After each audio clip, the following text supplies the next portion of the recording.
What if I told you that you could hedge against the real estate market? What would that look like? Because what you really don't realize is that your investments are probably exposed to market downfalls. What if I could tell you that there was a way for you to hedge against a market downturn in the property market? What you probably don't realize right now is that your investments are exposed to the volatility of the market unless you put certain measures in place which can help you avoid your equity being exposed, but also your bank and your debt being exposed as well. The last thing anybody wants as a property investor is for the bank or the lender to be knocking on the door and saying, hey, look, the property's value has now decreased and you're going to have to put more equity into the property in order to readjust our loan to value ratio. Now, over the last 10 years, I've been able to build a high 8-figure real estate portfolio. I've delivered over $170 million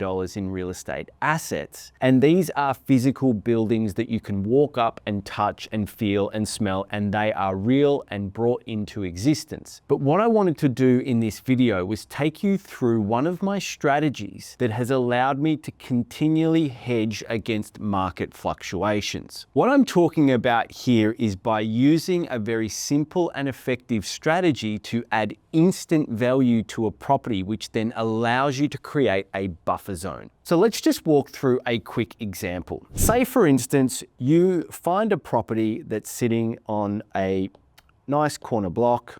There's a road that wraps around it. And let's say, for instance, you can buy this property for $1 million. That's the purchase price. Now, we all know that to buy property, you also then have to include purchase costs. So things like legal costs, stamp duty, conveyancing, building and pest inspections, they all add up.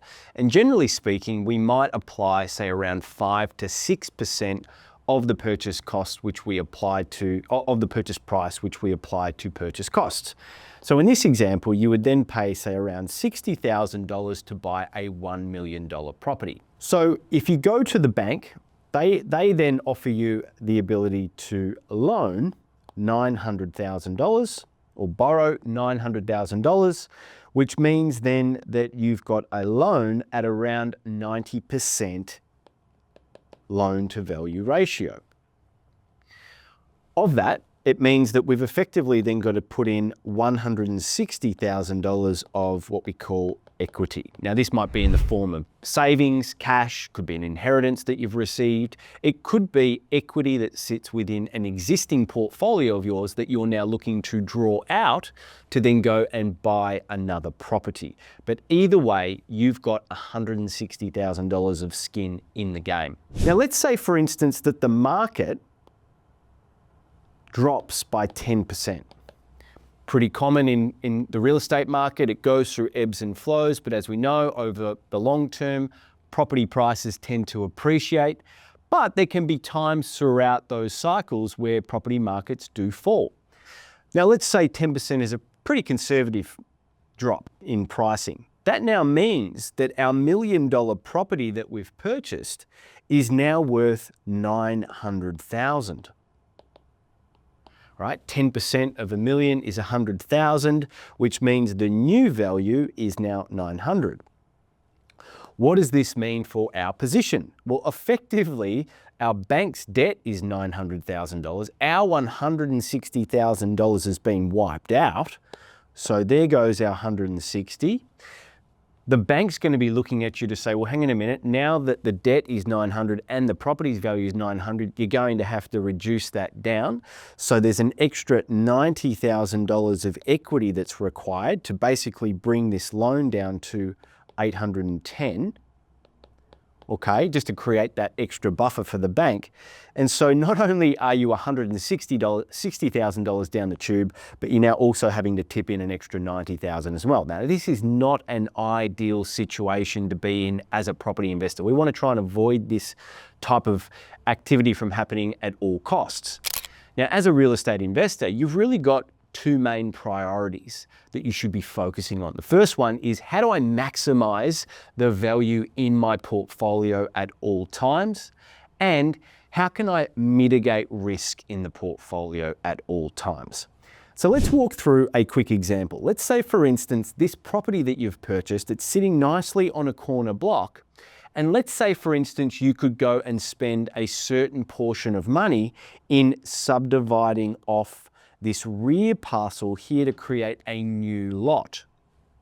Now that could either be sold, it could be retained, it could be refinanced.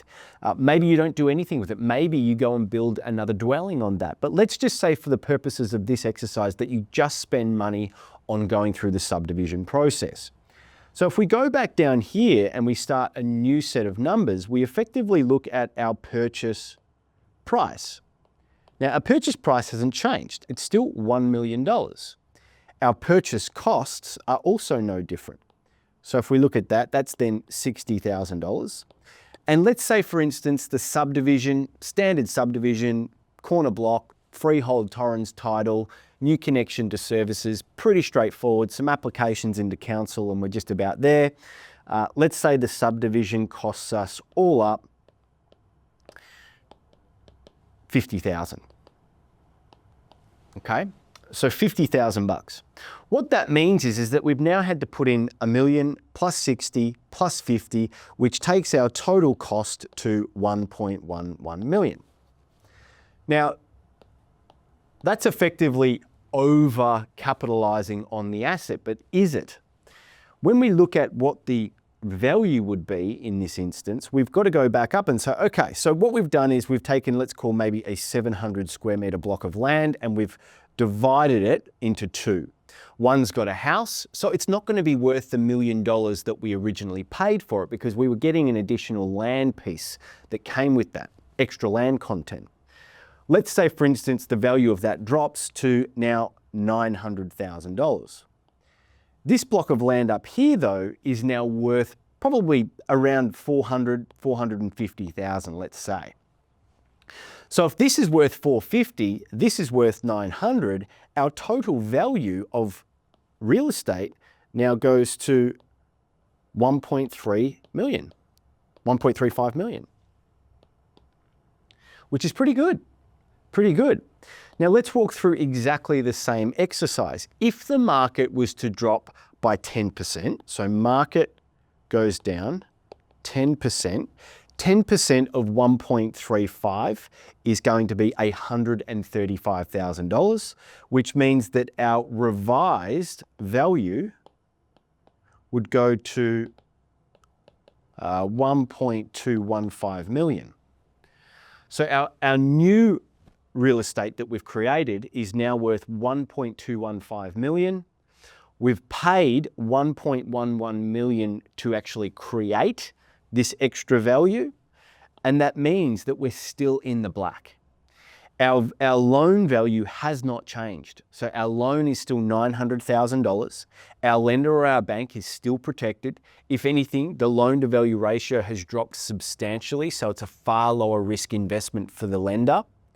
And we've still got the best part of $105,000 additional value that we had created. And so this is the best way to be able to hedge your investment against market volatility. Now, the market could also go the other way. The market could also increase in value. And so that extra value that we've created, let's say the market improves by 5%.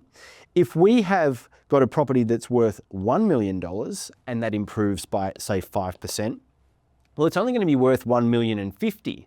Now, you've got to remember, if we just bought a straight buy and hold, we'd invested $1,060,000 plus our purchase costs, including our purchase costs, which means that we're still $10,000 behind the 8 ball. But in this scenario where we've gone and created 1.35 million in value, if that goes up by 5%, well, we're effectively talking an extra $70,000 on top, or thereabouts, rounding up. So we've made an extra 70K on top of our 1.35 million. If the market does nothing for a little while, well, that's okay as well. We know that we're sitting comfortably in the market with plenty of buffer between our debt and our in value position. We've now got more ability to partially sell down. So you might go and partially sell down the vacant lot. You might decide to do a renovation to the existing home and sell that off, and then turn your focus to the rear lot there and maybe build a home on it. Like, there's so many more variables and outcomes that can be created from this scenario, not to mention the safety margin that you've put in place in the asset as well. So there you go. There's my number one strategy for hedging in a market. I hope you enjoyed that. Don't forget to like and subscribe to this video, and I'll see you on the next one.